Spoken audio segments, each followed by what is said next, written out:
Welcome to the EB Hood channel. Today we're going to be doing a review on The Light Who Shines by Lilo Abernathy. Now if I messed up her name, I apologize. This author I met online.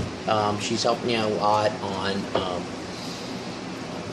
Twitter and some Facebook stuff that we've been working on for advertising. And so in return I was interested to read her book. And I'm glad I did because it was a really, really good book. Now, I'll start off with my reviews. I always do, I break it into 6 sections, and we'll start off with the place. The place is done at first I thought it was like an urban fantasy, and it kind of is, but it kind of isn't. Let me try to explain. It's set in almost a post-apocalypse type world. I don't know if it's meant to come from our world or not, but I kind of felt like it was. And what's supposed to have happened is that the vampires rose up and started killing everybody, and a group of gifted and a good daytime vampires stopped these evil night vampires and saved us all. And then there's there's the post-apocalypse time, the time before that we are now, and the time this book falls in place. I like the way this book flows and the scenery in the background, but if I had a negative to say, this would actually be it. The whole book, the reason I feel there's a negative in there is because she creates this world, and one of the things that get in depth when you create your own post-apocalypse world or your own fantasy world, such as like Lord of the Rings or such, is you generally end up having a lot of description. You have to tell everybody about, the trees or the plants, because I don't know. And for grand examples of this, she mentioned several types of makes and models, like a Super Comet 1977, which there is no make or model. Well, that's fine, but she doesn't tell me what it looks like. She doesn't tell me if it runs off oil, or if it's electric, or what is the rebuilding of society like? Are the buildings the same? I mean, I really, and before I get too critical on the whole thing, I should also mention, if I hadn't, this is the first book in a series. And I'm always really nice about first book in a series because, let's face it, what is the first book in a series? It's an introduction to one's world, and most importantly, it's an introduction to one's character, most of the time the leading character. And this is where this book rules, thumbs up all the way, and we'll get there. It's just one of those things, is I hope she elaborates more on her world, and I get to know it a little bit more, because I felt like I wanted to know it, and that's not a bad thing. I wanted to know more. At the same time, the fact that she did give me so little information on the world left me a little disjointed in some of the parts, but overall it didn't distract me too much from the book. So, kudos on that. I mean, I wasn't like, oh, I can't stand it because I don't understand the world. I was too busy flowing with the story to worry about those little details. The second thing I'm going to go on is I always like to go on the creature or magical people, or what you might find. Well, as I might have mentioned earlier, there's good vampires, there's bad vampires, and there's gifted. There also seems a magical dog. Now, I really like the magical dog. His name is Varg, and if he doesn't turn into a handsome guy that has feelings for Lilo in later books, just in case you didn't understand, don't have him turn into a guy, hopefully, please. And actually, I say this, but if she's like me, she probably already has her story written, and what I say doesn't matter. Anyways, I like Varg the way he is. I really enjoyed him as a character. She also has daylight and nighttime vampires. This is an interesting, this is not original. I've read this in other books, and I won't name names. But the idea that the light, the daytime vampire that still remains one's soul, finally kills somebody and then becomes a nighttime dark vampire of pure evil. The only problem I have with this is, and of course she does not explain it, is it just the act of killing somebody? And if so, what happens if, like, he's in a car accident and kills somebody? Does he become an evil nighttime vampire? Or is it just the act of draining somebody dead so he can, like, drain him 3/4 away and then stop draining him and then cut his head off? It's still okay. A little vague, and I've read the same thing and I've had the same problem with other books. So really, this is not. But still, I like the storyline.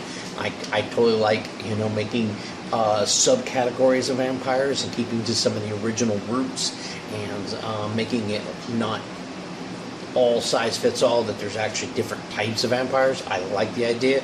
I totally went with it and I really enjoyed it. The other thing she does is gifted people.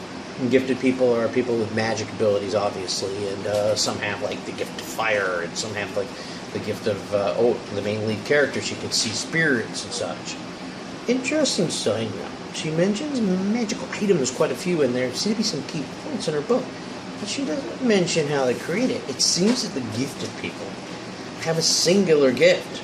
So is there a type of a gifted people that enchant things? I don't know. It's just, I'm hoping in the other series I get to learn a little bit more about the magical items and maybe their whereabouts.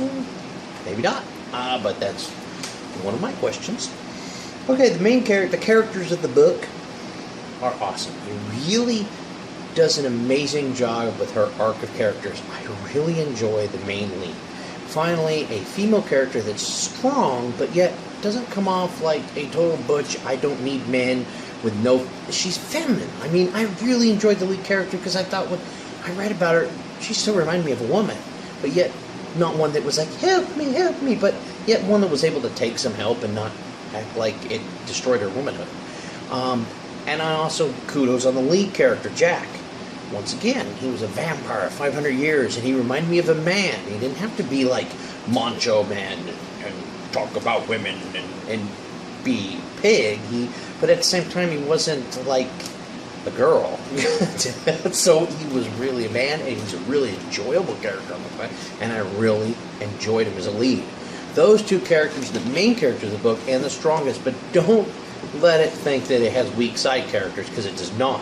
Some of the added characters, she adds enough. Happy birthday to you! Happy birthday to you! And my daughter is adding her part. As I was saying, there's her side characters, her supporting characters, are fantastic. They have, they're strong. They have enough backstory. They have enough. I mean, there's this one friend of hers that's going back and forth with her neighbor that she's probably secret in love with, and they're playing practical jokes on each other. It's really brilliant. Well done. I felt all the characters had their own voices. I've read books that don't do that. She does it well, and kudos to the writer on that. I mean, good job, because I mean, I felt like I was reading all these different characters, and I enjoyed that a lot. The plot. This is the fourth section of how I review a book. I just want everybody to get to know it, and the plot is very simple. Save the world. But there's a lot more to it. I mean, I don't want to give... Plot's a difficult thing to go over without taking... There's definitely a strong plot. And this is all I got to say about the plot. Overall, in this book, it saved the world. But there's definitely a whole lot more going on, considering it's the first series. And what this author does well, and I personally have done this on my own books, but not all authors have done this. And it's not always a bad thing not to do this, but I personally think it's amazing when you do it. She finishes the story. Like, it is a complete story. You can read this book and be satisfied. Yes, you'll still want to know what happens. You'll still want to know what happens. You want to go on more adventures with Bluebell, the main character. You're going to want to go with her and the wolf and Varg and find out more about her magical world. Definitely leave you wanting, but it also doesn't leave you high and dry. And that's important. I mean, it's not like, and then the door opened and to be continued a year from now. No, it doesn't do that. It's fantastic. It's a complete story, yet you'll want more. And that's more than you ask for. The construction, the fifth part is the construction of the book. And the overall arc is just, it's well done. It's easy to follow, easy to read. It flows well. It's not confusing. The story is engaging. What can I say? It is a page turner. You will read this, you'll be done with it, and you'll be like, book 2? There's no doubt in my mind. So don't feel like, I mean, this is a strong, but its arc is pretty formulaic in the sense that you start off character introduction, you get some people going on there, you get some more characters introduced as you go along, the story builds, and there's a climatic scene. And it's very straightforward in that, and very well done. overall view of the book and rating is the last part of this. My overall view, this is a must buy, must read. Get it today. You can find it on Amazon.com. There'll be links below. I will link it on my YouTube page, and I'll also put it on some of the different sites and stuff on my website. Get to it. I'm working around updating that. I'm about to go in for surgery, so I'm going to get behind. But anyways, it is... Oh no, the page disappeared, your book. Anyways, tell my screen timed out. Get this book, check it out. I give it a must read. You're really going to enjoy it. If you like romance, if I didn't mention that, there is a lot of romance in this book. A strong fantasy-driven story. Check it out today, and thanks again. This is EB. Ta-ta.